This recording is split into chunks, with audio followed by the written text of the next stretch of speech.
की इस पावन धरा को नमन करते हुए आज इस चुनावी समर में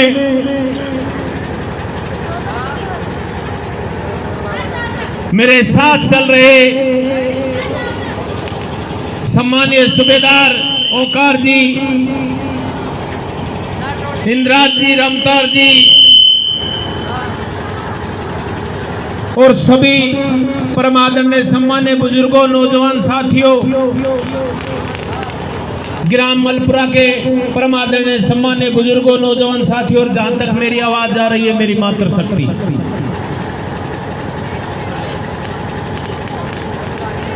आज हम आप लोगों के बीच में आए हैं। आप लोगों से निवेदन करने, आप लोगों को विश्वास दिलाने कि आने वाली 7 तारीख को अगर आप लोगों ने के निशान के सामने वाला बटन दबाकर मुझे विजय श्री प्राप्त कराई तो मैं विश्वास दिलाता हूं कि सदैव इस गांव के लिए मैं तत्पर रहूंगा और जो लोग आप लोग आदेश करोगे उस आदेश की अभी सूबेदार जी ने और ने सभी ने जो बातें बताई, मैं तो इतना ही कहना चाहूंगा। सूबेदार जी जब मेरे पास गए तब ये गए थे कि डंडे के लिए सिर्फ 10 लाख रुपए लेने के लिए, लेकिन मैंने कहा कि डंडा जिसके लगा रहे हो उस मंदिर में मूर्ति और लगा दो। अगर मूर्ति लग गई तो फिर जो मेरे सामने खड़े हैं मेरे युवा साथी, ये उस मंदिर में जाएंगे, मेरी बहन बेटी उस मंदिर में जाएंगी और शिक्षित होकर इस गांव का भला करेंगे, इस गांव का विकास करेंगे। और मैंने जबरदस्ती इनको कहा और उसके बाद में यहाँ आपके सीनियर सेक्रेटरी स्कूल खोली और कामों की मैं बात नहीं करूंगा। आप लोगों के बीच में ये निवेदन करने आया हूं कि आने वाली 7 तारीख इस बात का फैसला करेगी कि राजस्थान की उस बड़ी महापंचायत में आपके बीच का व्यक्ति, आपका भाई, आपका बेटा, एक किसान पुत्र राजस्थान की उस विधानसभा में जाए या वो लोग जो व्यापारी हैं, व्यवसायी हैं, वो उस विधानसभा में जाए। ये फैसला आप लोगों को करना होगा। ये आपको सोचने की आवश्यकता है। बहुत से लोग नई नई बातें करते हैं, लेकिन एक बात कहना चाहता हूं आज आप लोगों के बीच में।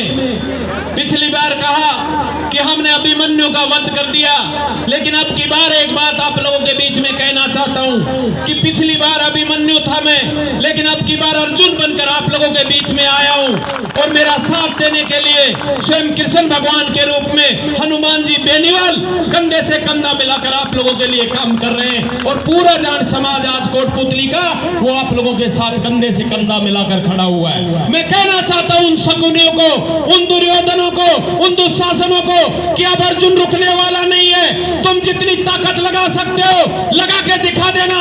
7 तारीख को इस कोटपुतली के अंदर ये फिर से राजस्थान की विधानसभा में जाएगा और मेरे किसानों के लिए आवाज उठाऊंगा और आप लोगों को न्याय दिलाने की बात करूंगा। मैं कहना चाहता हूं शकुनियों कितने भी पासे फेंक लो, अगर जब धर्मराज हारे उस वक्त उनके साथ कृष्ण भगवान नहीं थे, लेकिन अब रामस्वरूप कसाना के साथ हनुमान बेनीवाल खड़ा हुआ है और उनके मंसूबे के ऊपर मैं पानी फेरते हुए राजस्थान की विधानसभा में जाकर आपके लिए आवाज उठाऊंगा। बहुत से लोग पता नहीं क्या क्या कहते हैं, कई को तो मंच नहीं मिलता।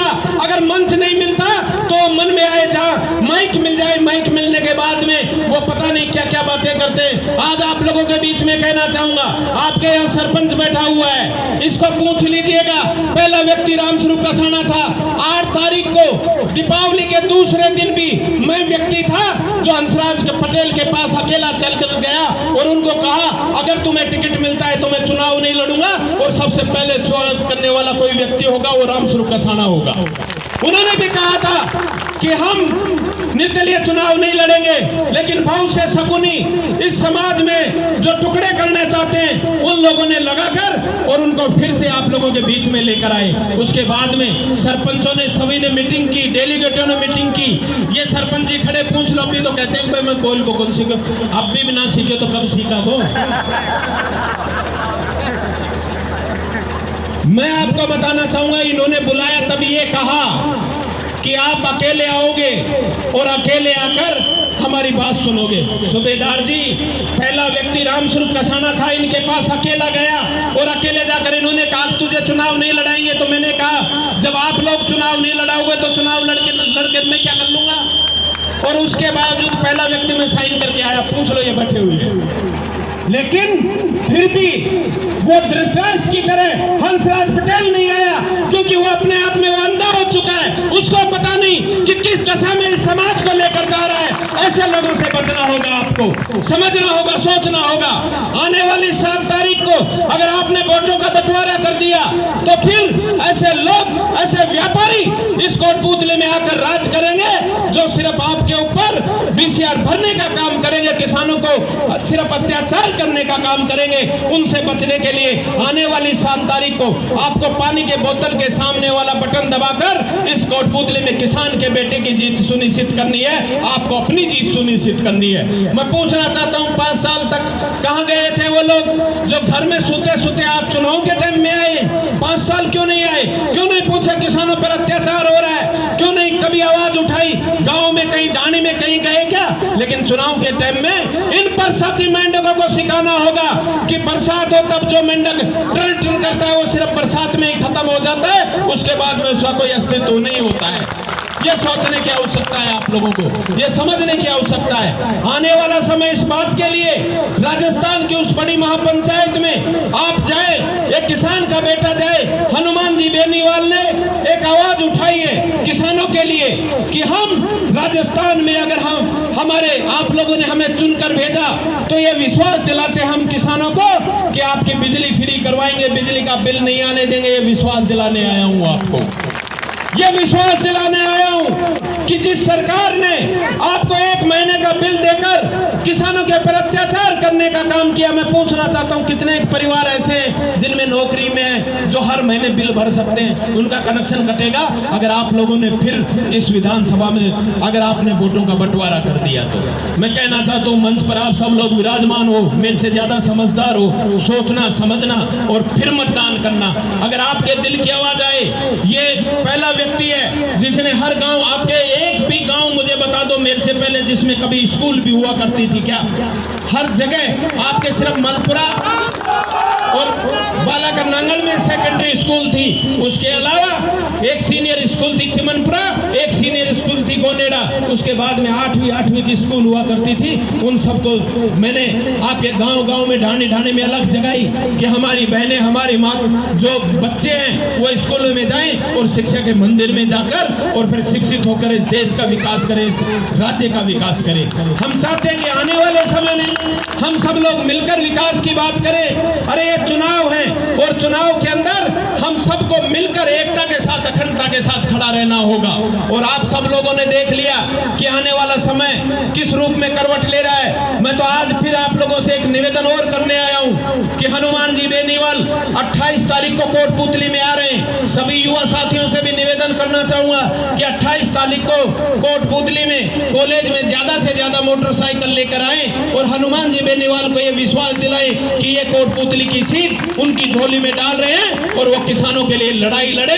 ये किसान हर सूरत में एक होगा। मैं कहना चाहूंगा किसान भाइयों, अगर आपकी बार आपने सही मतदान नहीं किया, फिर राजस्थान की विधानसभा में किसान के लिए कोई बोलने वाला नहीं होगा। अकेला व्यक्ति है जिसने 5 साल तक आपके लिए लड़ाई लड़ी और लड़ाई लड़कर वसुंधरा की नाक में नकेल डालकर आपके 50,000 का लोन माफ करवाया। पहला व्यक्ति है हनुमान बेनीवाल। आप सबको समझना होगा, सोचना होगा मतदान किस रूप में करें। अरे मैं तो ये कहना चाहता हूं कि आने वाले समय में अगर आप लोग किसानों की बात करते हो, अरे मैं तो ये पूछना चाहता हूं अगर यहाँ फैक्ट्रियां हैं उनमें जाकर देखिए, आज स्थिति क्या है आप लोग सोच सकते हो। मैं युवा साथियों विश्वास दिलाने आया हूं, और ये विश्वास दिलाने आया हूं आपको कि आपको जयपुर दिल्ली नहीं जाना पड़ेगा।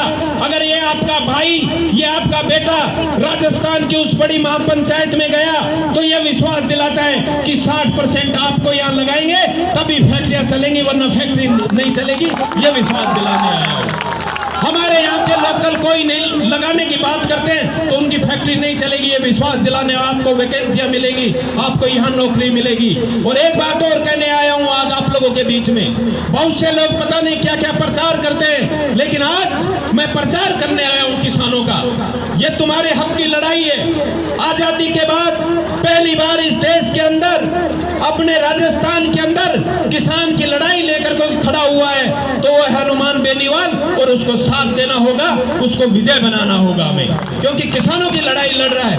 कब जागोगे आप? सीकर में गए, कहीं भी चले जाओ, हर जगह आज आपके लड़ाई उसने लड़ी, और आप कोटपुतली में आ रहे हैं। तो आप सब लोगों से निवेदन है कि 28 तारीख को ज्यादा से ज्यादा संख्या में आए। हो सकता है हर जगह मैं साधन नहीं भेज पाऊं, आप लोगों के लिए व्यवस्था भी नहीं कर पाऊं, लेकिन आप लोगों से निवेदन है कि अपने जो भी साधन मिले उन साधनों को लेकर 28 तारीख को कोटपुतली पहुंचे।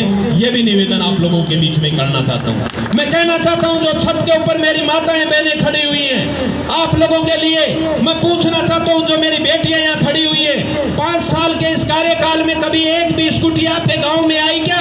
एक भी स्कूटी आपने देखी क्या?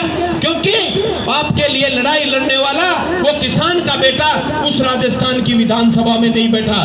जब राजस्थान की विधानसभा में बैठा था तो मैं कहना चाहूंगा कि आपके लिए इस कोटपुतली में पूरे राजस्थान से ज्यादा स्कूटियां वितरण कराई, ताकि आपको शिक्षा मिल सके और आपको आगे बढ़ने के लिए प्रेरणा मिल सके। हम सब लोग मिलकर काम कर रहे हैं। आने वाले समय में आप सब लोगों ने देख लिया। मैं तो इतना एक बात और कहना चाहूंगा, अगर कोई भाई के मेरे 2008 के कार्यकाल से किसी प्रकार की कोई कमी रह गई हो या मेरी गलती हो तो उसको तो माफ करें, और सब मिलकर उनसे मैं माफी चाहता हूं। आप लोगों को मिलकर काम करेंगे, लेकिन अब की बार मतदान में सरपंच जी कोई मन करती है। मैं पहले एक तरह अपना आपका भी थार से निवेदन ही कर लो तुमको। तो आप लोगों से निवेदन है कि आने वाली 7 तारीख को सभी मेरी माताओं बहनों से भी निवेदन करना चाहूंगा कि आप लोग सुबह जल्दी काम खत्म करके, सिर्फ आपका चुनाव चिन्ह है बोतल, पानी की बोतल, उसके सामने वाला बटन दबाकर इस कोटपुतली में एक विकास के नए आयाम स्थापित करने के लिए फिर से मुझे चुने, फिर से मुझे मौका दे। ये निवेदन लेकर आप लोगों के बीच में आया हूँ। आप लोगों से निवेदन करना चाहता हूँ, हो सकता है हर जगह मैं नहीं पहुँच पाऊंगा, लेकिन आज इस मंच पर मैं क्षमा चाहता हूँ और आप सभी से अनुरोध करता हूँ कि एकता के साथ आप सब लोग मतदान करें। और सभी को अगर कोई मेरे से रूठ भी रहा है तो उससे आज ही ये समझ ले कि मैं जब गांव की फर्श में माफी मांग ले उससे बड़ी कोई माफी नहीं होती। उन सबको आप राजी करें और एक साथ मतदान करवाएं। मैं तो आप सब लोग सरपंच जी, आप सब लोग जानते हो, गांव गांव ढाणी ढाणी घूमकर देख लो क्या माहौल है क्या नहीं है। अगर फिर भी आप लोगों ने किसी के बहकावे में आकर या रिश्तेदारी, अरे रिश्तेदार जब भी हमारे आए तो उसको तिलक दो, अगर तिलक लेने वाला है, और वैसे मान सम्मान दो, अच्छी रोटी खिलाओ, अच्छा घी डालो, अच्छी सब्जी बनाओ, और उसके हमारा फिर भी कुछ बचे तो उसके लिए और चावल बना के दो और गीत गवा दो। लेकिन मतदान सिर्फ बोतल के ऊपर करो, ये तुम्हारा अधिकार है और इसके लिए आप सबको एक होना होगा। और आने वाले समय में आप सबको सिर्फ बोतल के ऊपर मतदान करना है। यही बात लेकर आप लोगों के बीच में आया हूँ। मैं आपके इस बस्ती में झोली फैला रहा हूँ, इस झोली को खाली मत कर देना।